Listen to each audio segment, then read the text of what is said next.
Okey, ni dia. Aula wired gaming mouse. Jom kita tengok dia punya ni. Macam ginilah dia punya design daripada segi dia punya tali ni, korang boleh lihat sendiri kat sini, dia jenis kain dia kain. Bagi saya baguslah jenis macam ni. Jadinya korang punya mouse punya wired ni tak adalah koyak. Ada setengah cepat koyak kalau jenis macam gini, wired macam ni cepat koyak lah. Kalau macam gini, korang bergesel kat mana-mana pun tetap terbaik. Okey, jom saya tunjuk dulu. Saya masuk ke PC ni. Okey, ni dia. Saya dah cucuk ke USB. Mana dia?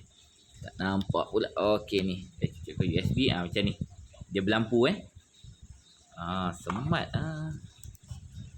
daripada segi DBI dia, saya kena lihat dulu. Ni, DBI dia ada tulis tak? Dia tak ada tulis pula kat sini DBI berapa DBI dia sebenarnya. Yang pentingnya DBI dia tu berapa dia punya ni kan. Mana dia punya? Ni daripada segi dia punya ni lah. Tu DBI dia ada. Okay. Dia ada bahasa-bahasa je. Saya tak berapa nampak lah kat sini. Sekejap saya buka lah lampu. Saya buka lampu. Tu dia 1200. Dia boleh pergi ke sampai 12,800. Bagi saya bagus lah, bagus. Sama juga macam brand yang satu lagi tu. Apa nama dia, saya dah tak ingat brand tu tapi apa-apa pun memang terbaik.